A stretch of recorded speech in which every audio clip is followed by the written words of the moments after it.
دین کی کوئی مخالفت کرے گا اللہ کی قسم چھوڑیں گے نہیں ہم اس کو۔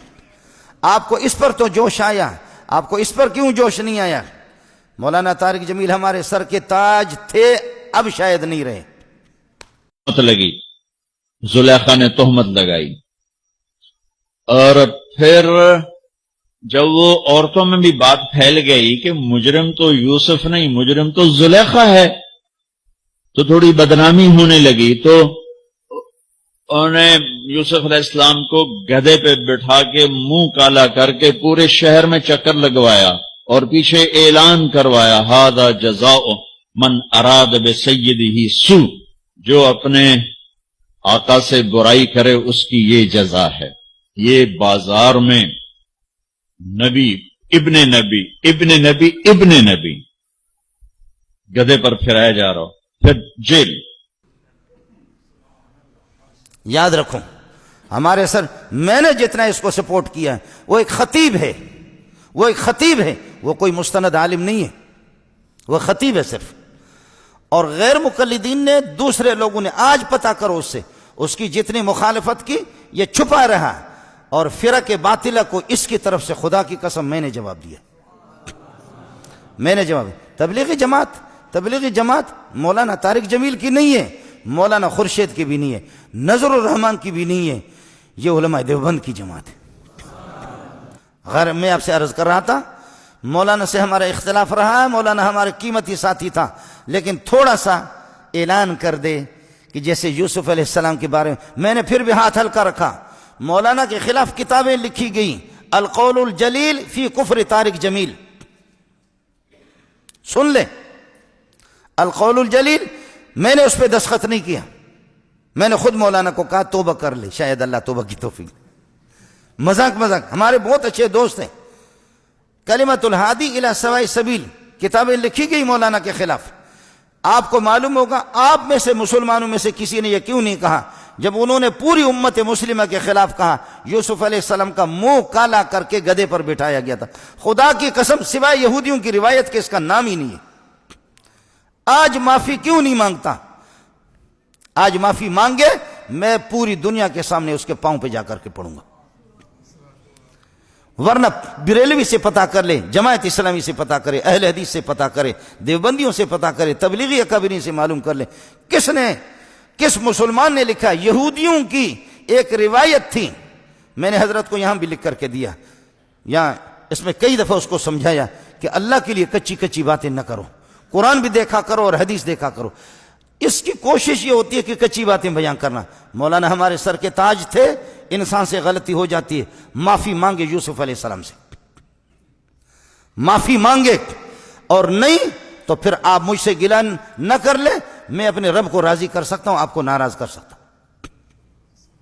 یہ نیٹ پر موجود ہے، یہ لاکھوں انسانوں، پھر بھی سعودیہ کے علماء نے کافر قرار دیا، میں نے کافر نہیں کہا۔ آپ سعودیہ کے علماء کے بالکل موجود ہیں، انہوں نے کافر تک بھی قرار دیا کہ یوسف علیہ السلام کی توہین کیوں کی اس طرح۔ لکھا ہے کہ منظور مینگل نے طارق جلیل کو بہت کچھ کہا ہے، کیا علماء ایک دوسرے کو ایسے کہ جواب دیے کہ طارق جمیل عالم نہیں ہے، وہ علماء کا بدترین دشمن، دین کا ایک مکار فریبی، تبلیغ کا وجود دنیا سے ختم کرنے والا ایک زہریلا سانپ ہے۔ اس کے علم کی کوئی بات سمجھ میں نہیں آئی۔ یہ جو مینگل نے کہا ہے شاید کم کہا ہے، وہ اس سے زیادہ کا حقدار ہے۔ بچے نے سوال کیا ہے نا کہ اس زمانے میں جھوٹی احادیث ہیں، اس کا آپ بتا دیں۔ ابھی تک تو کوئی کتاب لکھی نہیں گئی۔ یہ ابھی ایک بیان آیا مولانا طارق جمیل صاحب کا کہ یوسف علیہ السلام کی جب جیل بھیجا گیا تو اس سے پہلے ان کا منہ کالا کر کے پورے شہر میں بھجایا گیا۔ کہاں یار سیدنا یوسف علیہ السلام کا ولیعاذ باللہ خدا کے پیغمبر تھے، کس نے آپ سے کہہ دیا کہ ان کا منہ کالا کیا گیا؟ جھوٹ کسی اور نے لکھا ہے، آپ اسے پبلک کو بتا رہے ہیں، آپ قائد ہیں، ہزاروں آدمیوں کی آپ رہنمائی فرما رہے ہیں، آپ پڑھیں تو صحیح نا، کوئی حوالہ تو بتائیں کہاں لکھا ہے۔ مولانا طارق جمیل صاحب کے کئی بیانات 10 سن لو، اور ان 10 میں جتنی حدیثیں وہ کہتے ہیں سب جھوٹ ہے۔ اس 20 سال ہو گئے اس صدی کو، یہ ہماری بات ہزاروں لوگ سنیں گے، ان 20 سالوں میں اتنا بڑا جھوٹا حضور صلی اللہ علیہ وسلم پہ جھوٹ اور تہمت لگانے والا ہم نے نہیں دیکھا۔ جتنے مولانا طارق جمیل ہیں 10 کیسٹیں سن لو، حدیثیں لے آؤ، ہمارے پاس حضرت ہی کے بعد جاؤ، کہو حضرت یہ ذرا حدیث کہاں آئی ہے دکھا دیں۔ پورا ڈھونگ رچایا ہے حضور صلی اللہ علیہ وسلم کے والد دادا پر نبی کریم صلی اللہ علیہ وسلم کی چند ایک پشتوں کا ذکر ملتا ہے۔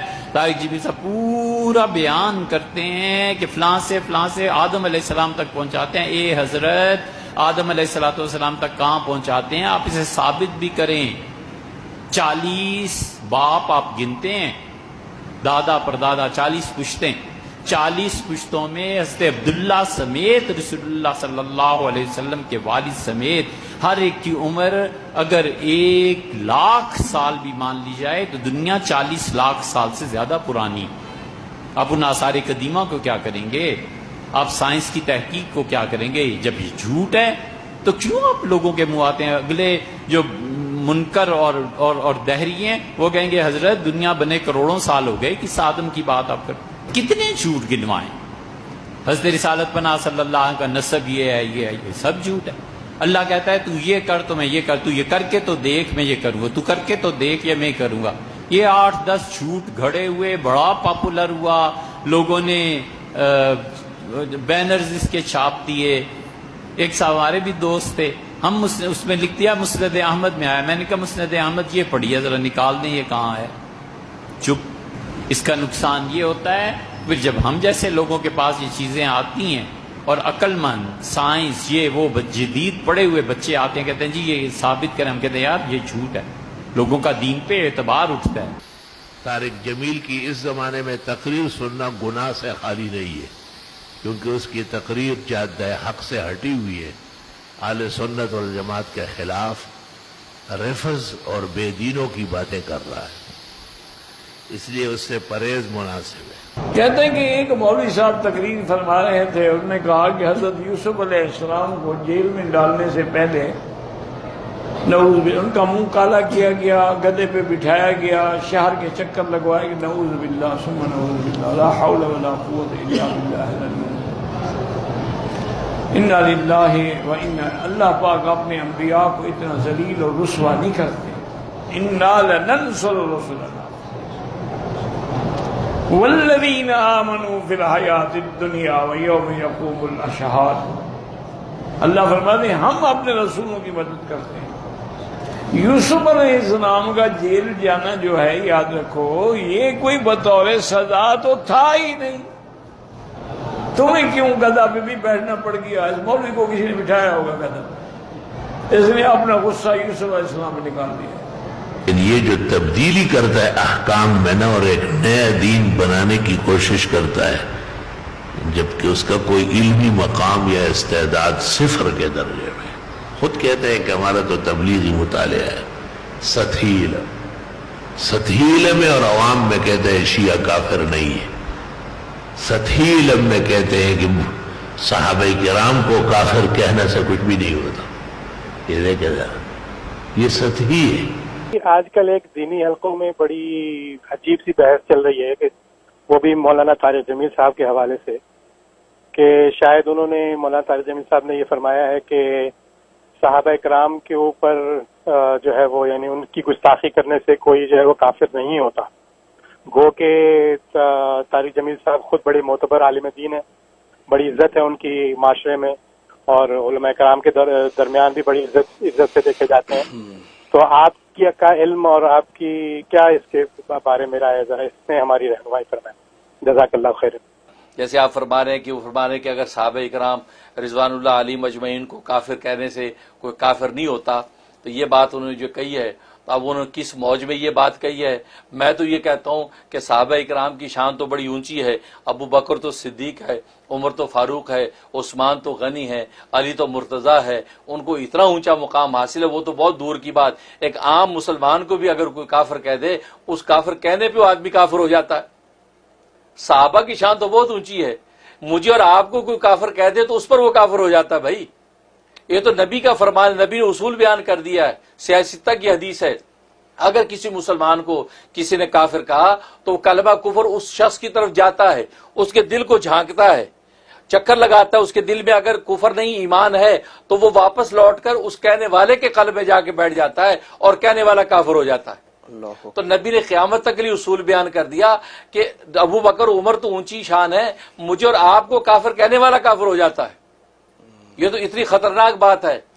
اور جبکہ صحابہ کرام رضوان، اور پھر میرے اور آپ کی ایمان کی ضمانت قرآن نے نہیں دی، صحابہ کرام رضوان اللہ علیہم اجمعین کے ایمان کی ضمانت تو قرآن نے دی ہے، بلکہ نہ صرف ایمان کی ضمانت دی ہے بلکہ ایمان کا معیار کوسوٹی قرار دیا، اور فرمایا فَإِنْ آمَنُوا بِمِثْلِ مَا آمَنْتُمْ بِهِ، اگر یہ لوگ ایمان لے آئیں جیسے اے صحابہ تم ایمان لائے ہو فَقَدْ اهْتَدَوْا، تو یہ لوگ ہدایت پا جائیں گے۔ تو گویا کہ ان کی ہدایت کی ضمانت دے دی، تو صحابہ کے ایمان کو تو ساری انسانیت کے ایمان کے لیے کسوٹی اور معیار قرار دے دیا ہے۔ تو ان کا ایمان تو اتنا یقینی کہ قرآن سنت اس کی گواہی دے رہا ہے، ایسے مومن کو کافر کہنے والا مسلمان رہ جائے، یہ بات تو بڑی عجیب ہے۔ اور انہوں نے جس کس موج میں کہی ہے وہی بہتر سمجھتے ہیں۔ میں یہ کہہ رہا ہوں عام مسلمان کو کافر کہنے والا کافر ہو جاتا ہے، اور جو صحابہ کرام رضوان اللہ علیہم اجمعین کو کافر کہے، جن کی زبان قرآن و حدیث کے اندر موجود، جن کو بلکہ ایمان کی کسوٹی قرار دیا، وہ مسلمان کیسے رہ سکتا ہے؟ وہ کافر کیوں نہیں ہوگا؟ وہ تو یقیناً کافر ہوگا۔ طارق جمیل زنادقہ کا سرخیل، جتنے زندیق اب تک گزرے اتنا بڑا زندیق نہیں آیا ہوگا۔ نکاح نہ ٹوٹ ہوتا ہے اور ایمان نہ آتا ہے اور نہ جاتا ہے۔ یہ نظریات دیکھو ذرا۔ اور میرا کو بیٹی بنایا، میرا نے ہر شہر میں ایک شادی کی، خاوند کے ہوتے ہوئے دوسری شادی ہوتا۔ رواؤ طارق جمیل نسلاً و اصلاً خود وہی ہے جیسے میرا ہے، یہ بھی وہی چیز ہے، صرف سر ٹھگی کا امامہ اور چہرے پہ ٹھگی کا داڑھی۔ یہ تبلیغیوں کو شکار کرنے کا حوالہ ہے، نہ ہی سمجھ۔ بعض باتیں اس کی بہت دکھ کی ہے۔ تو کہتے ہیں قرآن مجید میں ہدایت نہیں، ہدایت تبلیغ لے لے پہلے میں۔ ایسا واضح توہین شاید کسی نے نہیں کی ہوگی۔ قرآن کہتے ہیں ہدی للمتقین، یہ کہتے ہیں قرآن میں ہدایت نہیں۔ بالکل قرآن کو اللہ کی کتاب آسمانی منزل نہیں مان رہا ہے۔ ان کی تمام باتوں سے واضح ہے کہ قرآن شریف کتاب نہیں مان رہا، اور یہ روافظ کا اثر ہے، کیونکہ روافظ بھی موجود ہے قرآن اور اس کا ظواہر اس کو غلط کہہ رہے ہیں۔ جو لوگ ان کو دیندار یا عالم یا ہم کو معلومات نہیں ہے غریبوں کو، ہر جگہ وہ یہ بیان نہیں کرتا۔ ایک بیان یہ ہے کہ مولانا مودودی احمد رضا خان ارکان اسلام میں سے، اور ایک بیان یہ ہے کہ اگر یہ حضرات نہ ہوتے تو علماء دیوبند